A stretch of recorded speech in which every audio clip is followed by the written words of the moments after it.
Olá, pessoal! Voltei! Gente, eu tô uns dias sem postar vídeo, mas é que a vida tá corrida, tá complicado, mas eu tô resolvendo isso e em breve eu volto a fazer vídeo direto pra vocês, tá bom?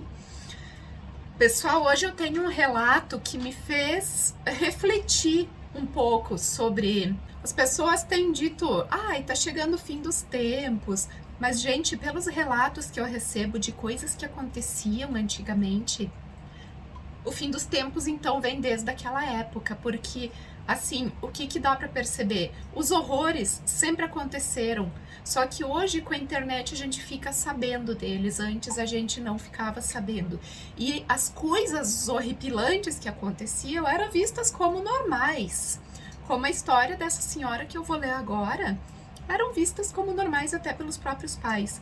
Então, eu acredito que as pessoas estão apavoradas achando que tá pior, porque hoje a gente fica sabendo dessas coisas e antigamente não ficava, além de ser considerado normal. Vamos ao relato. Olá, Edna, quero contar minha história que não tem nada de bonita. Me chamo Maria Eugênia e tenho 61 anos. Meus pais sempre foram muito rígidos. Só me deixavam sair para ir à escola e à missa. Quando eu tinha 9 anos, meu pai me tirou da escola para trabalhar. Fui analfabeta até uns 3 anos atrás. Então ela passou a vida praticamente analfabeta. Quando eu tinha 15 anos, conheci um rapaz na igreja. Ele ia à missa todos os domingos e sempre ficávamos trocando olhares. Eu não me atrevia a falar com ele, por vergonha, medo do meu pai e por ele ser de uma classe social diferente da minha. Além do que, eu era negra e ele branco. Na época, o preconceito era normal e frequente. Ficamos assim na troca de olhares por uns 2 meses, até que um dia eu fui à missa sozinha e ele veio falar comigo na saída. Se apresentou, seu nome era Paulo, e me deu uma flor que catou ali mesmo num canteiro. Aquilo para mim foi incrível e eu me apaixonei imediatamente. Depois disso, ele sempre dava um jeito de falar comigo, quando eu estava sozinha, e assim começamos um namoro escondido. Isso era tão normal antigamente, né? Se eu não me engano, a minha mãe e o meu pai também, o namoro começou numa volta de uma missa. Num certo dia, meu pai me mandou comprar leite na casa de uma mulher que tinha vacas. Era longe e eu fui a pé. Por coincidência, encontrei o Paulo na estrada e ali trocamos o nosso primeiro beijo. Também foi ali, no mato, que eu perdi minha virgindade. Ele jurou que ia casar comigo e eu, jovem e apaixonada, acreditei e cedi. Mas o que aconteceu foi que alguns meses depois percebi que estava grávida. E o procurei e contei o que estava acontecendo. E ele ficou furioso, me culpando. Inclusive deu um tapa na minha cara e disse que não ia criar nenhum macaco. Saí de lá desesperada, chorando muito, e decidi que ia contar para minha mãe. Esperava que ela me desse apoio, pois tinha medo que meu pai me matasse. Mas não foi o que aconteceu. Ela até me apoiou, mas não impediu que meu pai me botasse para fora. Sem ter para onde ir, só com a roupa do corpo, fui procurar novamente o Paulo, agora na casa dele. Quando cheguei, ele não estava e eu acabei contando tudo aos pais dele. A mãe dele me apoiou. Disse que eu podia morar lá e obrigou ele a me assumir. Mas o pai dele me odiava por ser preta e pobre. Virei empregada da casa. Tudo era eu que tinha que fazer. Porém, eu estava agradecida por ter um teto. Mas chegou o dia em que meu filho nasceu e meu sogro disse que aquela criança preta não era neto dele. Deu um pedacinho de terra com uma casinha de madeira muito humilde e nos mandou embora. Bem, o Paulo, que nunca gostou de trabalhar, dormia o dia todo e passava as noites na farra.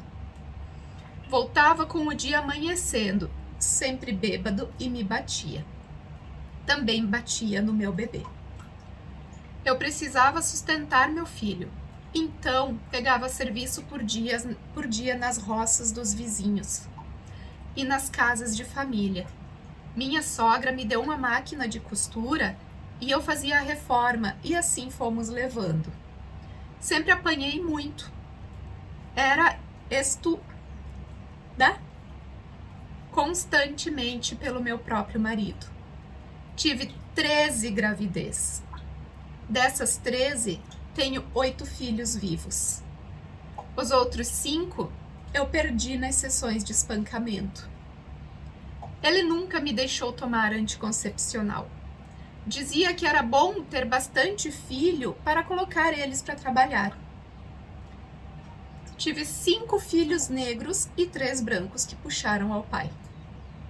Meu marido sempre disse que só os brancos eram filhos dele.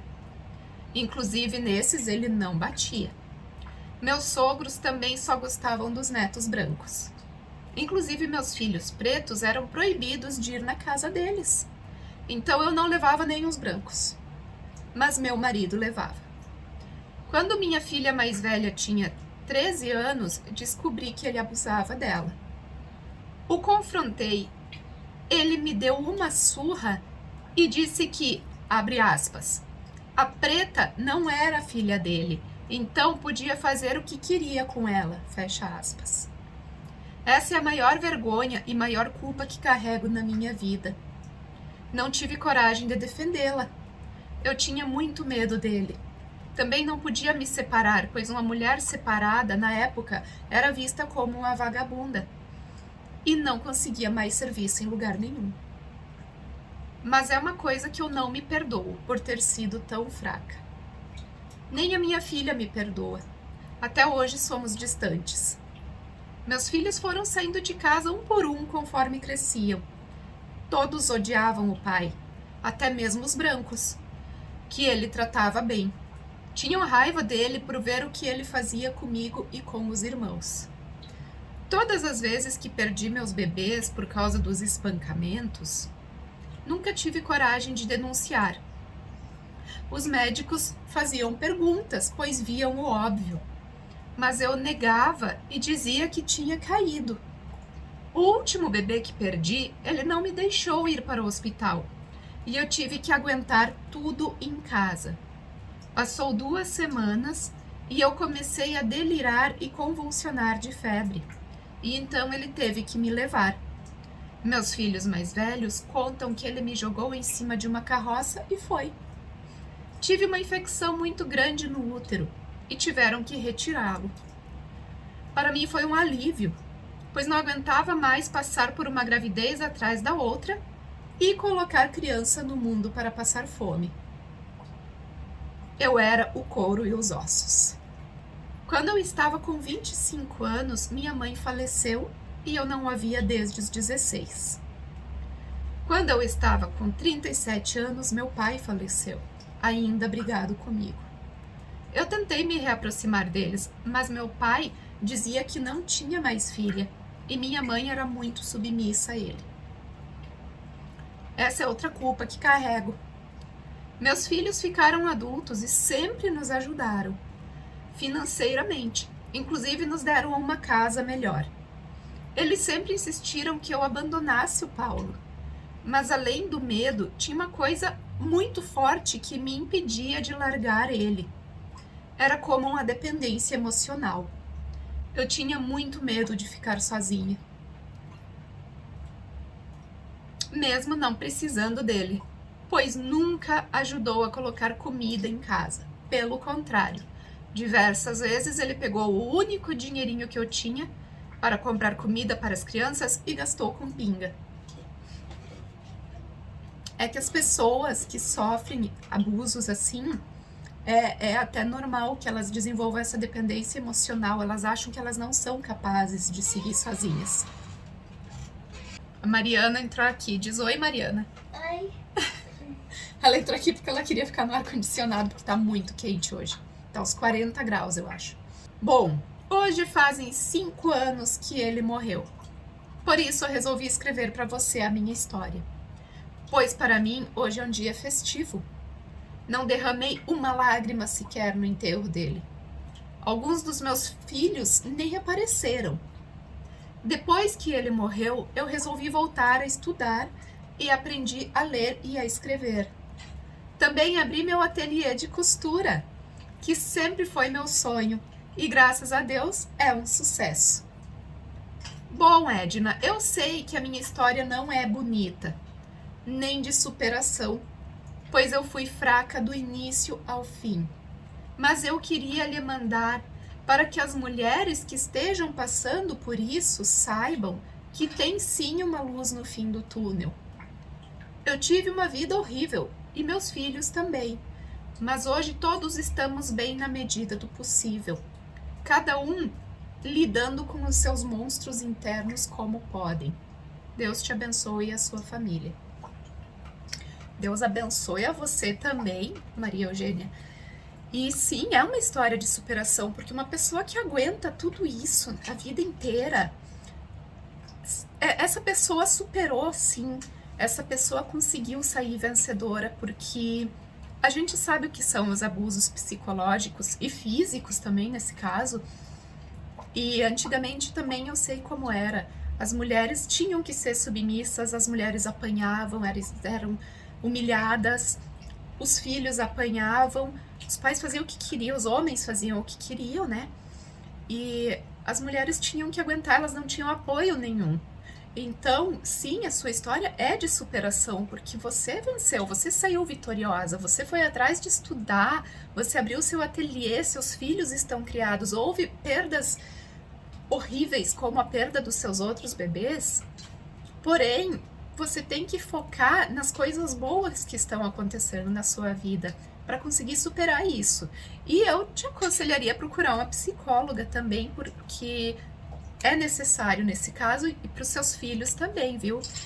E outra coisa que eu te aconselho é procurar essa sua filha, pedir perdão a ela, conversar com ela, explicar que você na época tinha medo, que você não tinha coragem. Se você não teve essa conversa com ela, tenha, porque às vezes ela precisa disso e assim como você também precisa.